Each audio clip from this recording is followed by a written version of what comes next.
من پێشتر عملیاتی معیدەم کردیا قەلبم خۆش نەبوو لە پاشان هاتمە دکتۆر دلێری خوا خێری بنووسی عملیاتی معیدەی لۆ کردم بە هەرزان لۆی کردم لە چاو ینی خەستەخانەکانی کە زۆر گران بوو بەس ئەو بە هەرزان لۆی کردم و ضعیف بووم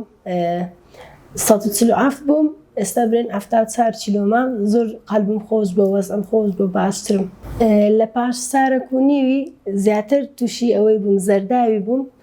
ئەو دوای هاتمەوەکن دکتۆر دلێری زەرداوەکەی لۆ کردم ئەویش دیسان خاتری گرتم و یارمەتی دام چکە عملیاتی معیدەی لۆ کردبووم پێشترێ وەڵا ئستافەکە زۆر باش بوون زۆر یارمەتیمان دەدەن و یعنی هەرچمان بێ لە گەرمان دەکەن دەستیان خۆش بێ ئێستا باشم لەخوای بەزیاد بێ قەلبم باش عیبی نییە میهرەبانی دڵسۆزی و لێزانی